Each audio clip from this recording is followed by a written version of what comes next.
Ladies and gentlemen, welcome back to my show. This is the second video that I'm doing about health. My name is Esala Andayi. I'm an occupational health and safety practitioner. I'm also a registered clinical officer, and I'm an industrial hygiene technician as well. I have also specialized in health system management. And so my interest, rather my motivation to be on these platforms is to give you more knowledge about your health, more knowledge about the health of workplaces, and generally just overall well-being. Today's topic, I want to look at the common occupational hazards that most of the time we are not even aware of. I'm going to look, at more health hazards and not accident or other safety hazards. So welcome to my show. If you like my show, you can also subscribe anytime you want to. You can as well invite other participants who would love to watch my show. So mumekaribishwa sana in Swahili. Now, I have my Kenya here. In my previous video, I spoke about occupational health and safety history and the burden of the problem. I noted that we have a problem in our workplace, and that is so many workers are sustaining injuries. So many workers are getting diseases as a result of their workplaces. But this is not paid much attention as it deserves. So just to again highlight a few important aspects of that is we have around 2.3 million annual deaths as a result of workplaces, most of them being diseases which go unrecognized, and usually they are diagnosed very late stage, and most of them are not treatable. Today I want to look at some of the common hazards that are found in the occupational area, the workplace. Now, I want you to be aware, the workplace is anywhere where you're working. Are you self-employed? Are you in that M-Pesa shop? That's a workplace. Do you work in a church? That is a workplace. All right. Do you work in somebody's compound? Maybe a real estate compound, trying to do one or two tasks? That is a workplace, right? And other obvious workplaces such as schools, where teachers work, lecturers, and other support staff. We have other workplaces such as the construction sector, where there are so many construction workers. We have workplaces like factories. We have workplaces like fishery companies. So this is anywhere where you work. Organizations, organized area of a certain group where a certain group works. Companies, a public sector, whichever place, your own private corporate facility, all those are workplaces. So the workplace actually is a real concern. And what are some of these hazards that we find in the workplace that are of concern? What is it that statistically it has shown that so many people are getting injuries from? That's what I'm going to look at the topic of today. So, if I may look at hazards in general, the definition of a hazard is anything that can cause harm. Anything that potentially it can cause harm. And when we talk about harm, we talk about physical injury. We also talk about diseases. Right? Will be so much based on diseases because that's my background. My medical background is so much on clinical care, and so I may be more inclined to diseases than injuries most of the time. However, while classifying the occupational hazards, you will see me, I'll be able to highlight a lot of other areas which are more on safety than directly health. So we already got the definition of a hazard. So let's see, what are these hazards in the workplace? What is it in your school? What is it in your shop? What is it in your church? What is it in your office that potentially it can cause harm? What is it? All right. What is it in that field? Maybe you are doing a field work activity, like some of these community programs. Maybe you are a program manager, program officer, you're an assistant somewhere, and most of your work you're doing in the field. Maybe you're a driver. Your work is to drive from one point to another point, and that is your job. So whichever place you are, we are trying to look at categories of hazards. So let's look at categories of hazard. So categories of hazard, there are actually 5. But you can always use any classification. All right. But the 5 are more based on the etiology, the cause of injury, the cause of accidents. All right. You can also classify into certain other categories apart from using a health, rather a classification according to the cause. All right. So let's look at hazards. Let's start with physical hazards. But before that, I'd rather give you a whole list, because that will remind you of, it'll be much easier to remember a whole list, general list first, then we can look at the specifics. So we have what we call physical hazards. That's the first category of hazards. All right. We have chemical hazards. All right. Then we have biological hazards. Then we have ergonomic, it depends with who was your teacher, hazards. And we have another classification of hazards called mechanical hazards, which most of the time I find them falling under physical, but most because of a few it's easier to classify them separately because they have a fairly separate approach.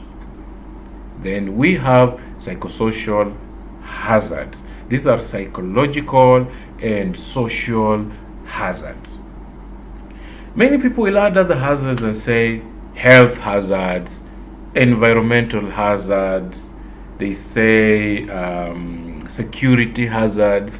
But if you look at those large 3 categories, they still fall, they are still absorbed under these other hazards that I've mentioned. The category that I've given you before, the one of physical, chemical, biological, ergonomic, psychosocial, mechanical, that classification is more simplified. It is based on etiology, and it's much easier for you to understand and even get more, remember more other subcategories, all those hazards that fall under them. So let's start with physical hazards. What are physical hazards? What is this physical? Is it like fighting, or is it like something physical, like exercise or something? Like, what is that? So when you look at physical, you start thinking in terms of physics. All right.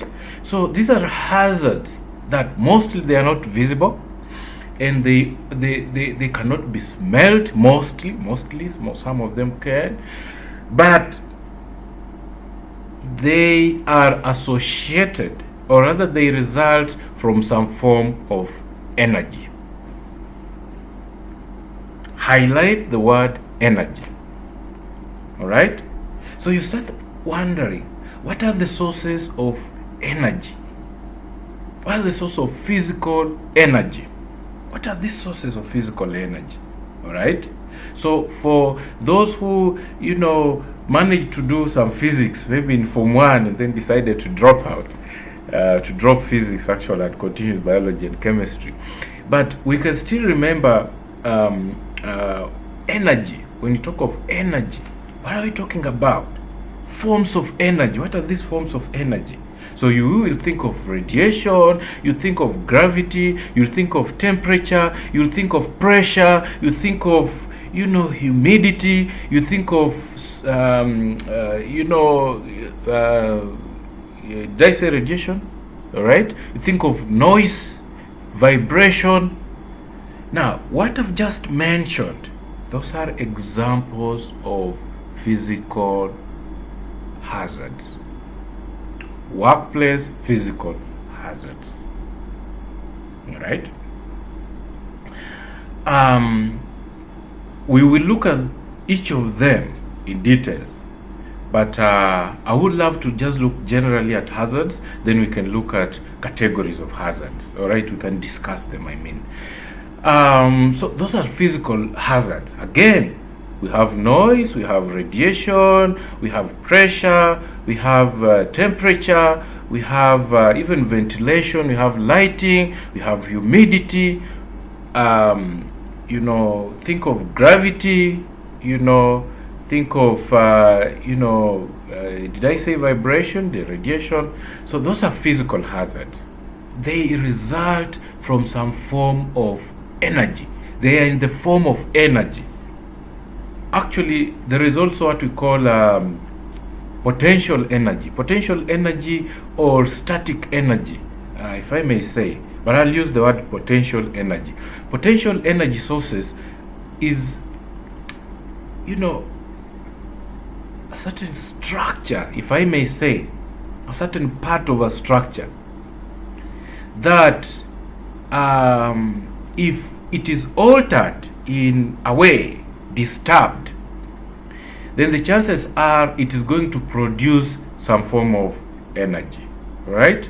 So, for example, you may realize, let me say, there might be a part of a metal bar, let's say a railway line, all right? A part of a railway line that is very tight, but it is continuous and the railway line cannot break. The beams cannot break. But if anything happened and somebody went there, all right, and cut through that section which is tensed, potentially that area will snap off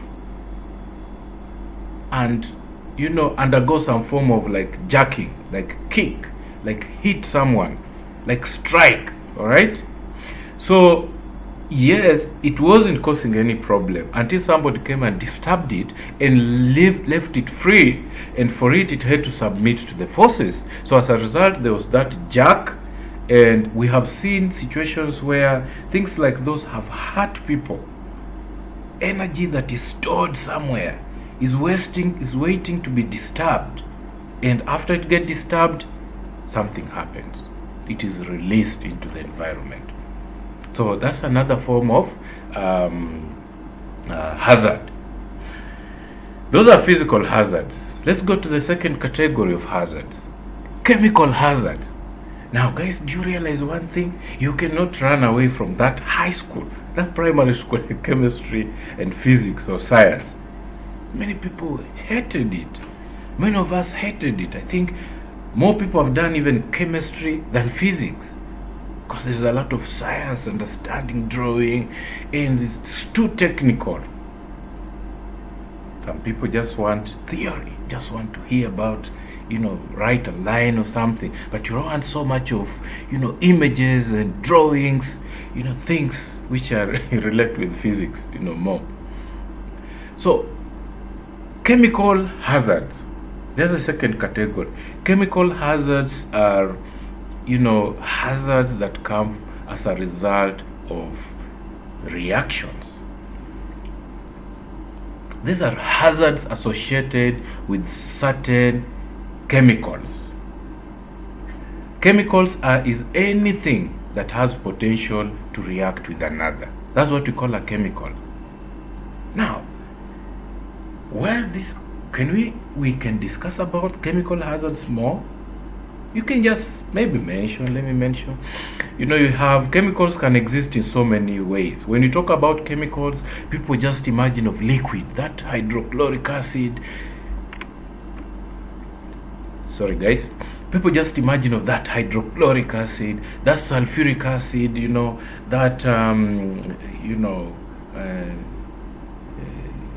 some form of dangerous chemical. That's what people imagine. But that's not the only definition of chemical. That's just a narrow part of chemicals. Other chemicals include, or if I may say, chemical can exist in many ways.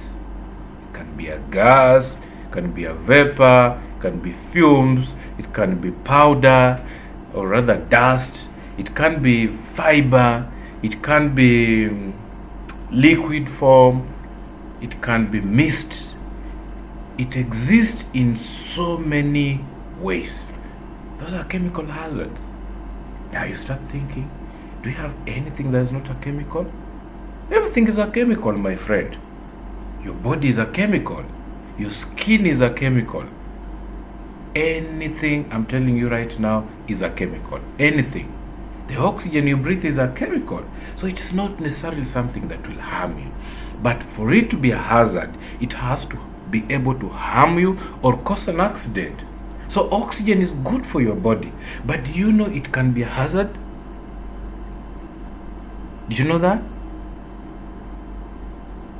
How does fire occur? How does an explosion occur?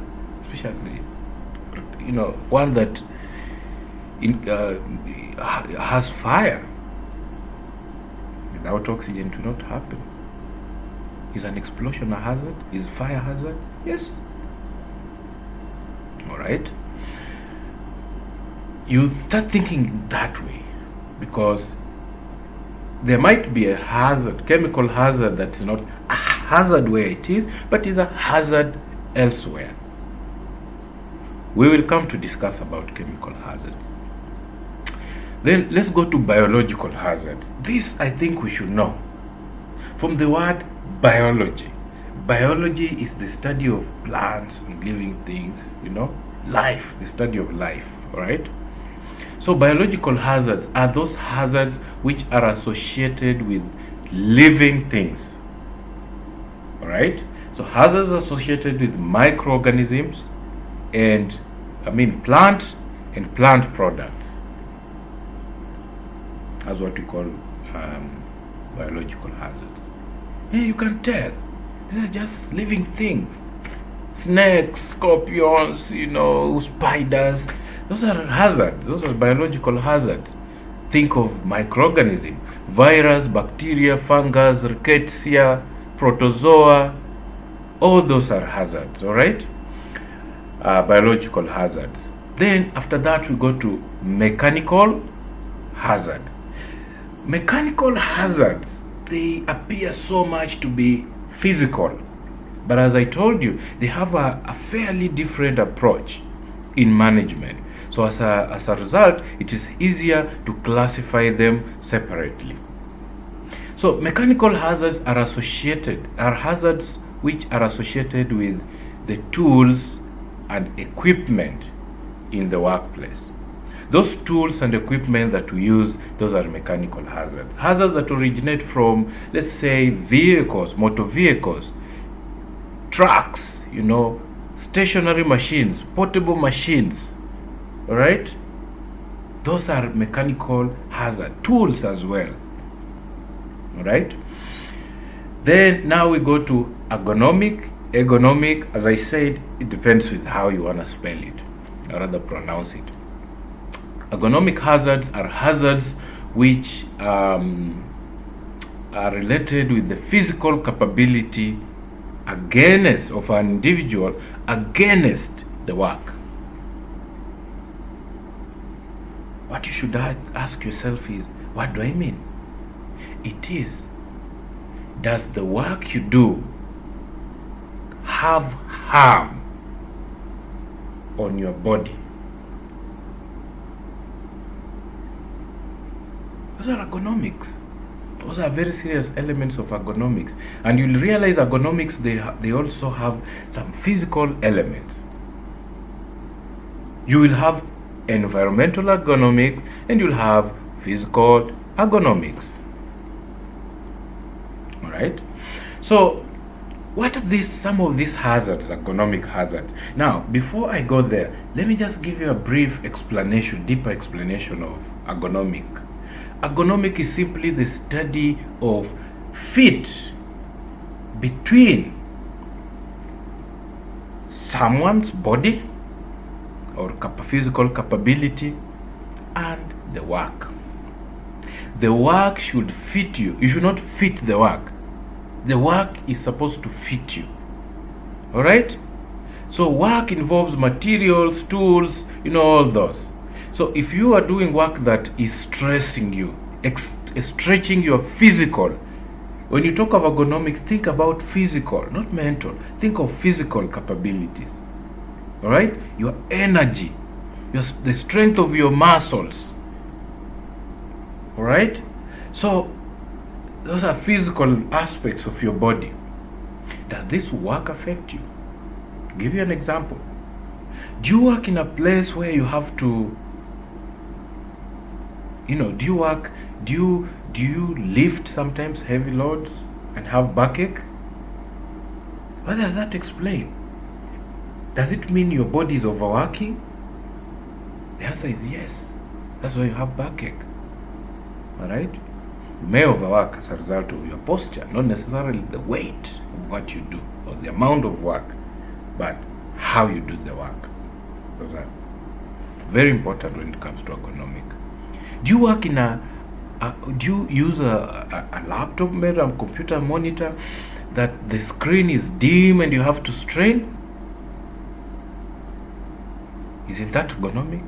That's ergonomic because you are trying to fit the work. There's no enough light, you have to try fit it. Or there's too much light, you also have to strain and reduce the light. All right? That's an element of ergonomic. Do you work somewhere where there's poor ventilation? So that you are not comfortable.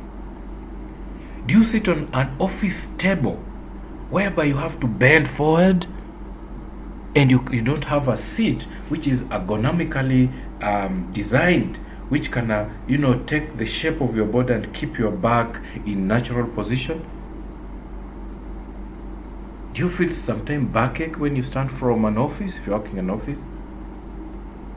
That's an element. That's ergonomic. That's what you're talking about. All right? So basically, how does your body fit your work? No. How does the work fit your body? If the work is too much, if the work has too much demands on your body, then you'll have to overstretch. You'll have to overwork your body. Might be a part only, might be the whole body. That's an element of ergonomic. Now, I want you to realize one thing. Ergonomic hazards, they are really ignored. But they are rated the top. They're rated at the top of occupational diseases. Ergonomic related occupational diseases, they are number one. All right? And people have been disabled, my friend. I worked in Olkaria geothermal power project, and I remember a certain guy who worked with a tractor for a very long time. And just because the tractor had that hard seat, a tractor is very, when the tractor is working, there's a lot of turbulence, all right? So it's always throwing you up. That pressure is absorbed by your spinal column. Your back is absorbed. So remember, your back has so many small bones, and between them there is a certain tissue that acts like a shock absorber so that your bones don't crash. So if there is any vertical pressure, all right, that pressure is absorbed by your back. So it is absorbed by that section, which is meant mainly to absorb shock. There are other ways your back absorbs pressure, by bending and all that. If you are moving, you realize your back will bend. That's an easy way to absorb that shock, so that the shock doesn't get transferred to your bones and damage your spinal bones. All right. So that's what happens. So the guy I was explaining about, the guy simply got disabled because after a long time it became a serious issue, and his bone were eaten up by that kind of regular wear and tear, and the guy got what we call spondylosis, and the bones, that space became narrow, and remember there are nerves here. This is where, this is your bone, your upper bone, your lower bone. There are many, but I'm just going to one space. So that space has, assume what you are seeing here is some sponge to absorb shock, and this is a nerve that is passing, the one that allows you to function down there. If you are going for short call, if you are using your lower limbs, all those movements and impulses, they are controlled by those nerves. So if anything happens on this nerve at this level, anything underneath will be affected. Anything, movement, sensation will be affected. So what happens is, when this shock absorber, the one that I'm saying it is imaginary, this imaginary shock absorber, when it gets eaten up, let me get something to demonstrate better. Sorry, I have to use my keys. So this is the nerve. Excuse me for my. So this is the nerve. So there is this space between this bone and this bone. My hands are the bones. So there is a disc, rather shock absorber, like a sponge in between. So if that sponge gets eaten, it means this will move somewhere here. You see how the nerve is bending? Do you see that? You see that? If the sponge in between continues, this gets to that point. It gets to a point where now that is the case. So the nerve is compressed. And when you compress this nerve, you impair the function of that nerve. So it means anything distal, anything beyond, anything under that nerve is going to have an impaired nerve function, which can be felt or can be noticed either by loss of sensation or pain, some migrating pain, or just disability, weakness of one part, or complete paralysis. So that's what happened to this guy. So those were ergonomic issues in the workplace which were not addressed, and it caused a simple just creating a comfortable chair for this guy was not done. He used the tractor for a long time and got damaged. Let's go to the next type of hazard. All right, we go to, did I say physical? I said ergonomic, I said biological. Let's go to mechanical hazards. Mechanical hazards are hazards associated with equipment. Did I say that? Now, equipment have certain parts which are dangerous. And if you look at equipment and think of like a plant, you realize it has, for example, an area of operation. Then you have a certain engine that transmits power somewhere else where you need a certain operation to occur. All right? So you have a power, source of power. All right? Then you have power transmission apparatus. All right? Then now you have a area of operation. You have an area where the activities goes on. That's a simple way to remember about parts of an equipment. If I'm taking, for example, a pulley, let's say you take your kids to somewhere for fun. So, and use example, maybe an amusement park somewhere. You go, there is a swing for sit on and just swing. So there are these two ropes that come from the top. They are tied somewhere. They come downwards, and there is a place where someone sits. So you can use that to explain simple about mechanical hazards. So what is happening is there is going to be a swing movement, and this swing movement will happen at the area where it is tied. So you can look at that as the source of energy, for example, right? Then you have ropes which are coming down. So that one can be like a power transmission apparatus, all right? Then now you have the area where somebody is sitting, so like a point of operation. So that's simply how a machine is. Sorry guys. So if you look at the equipment, machines is also the same way.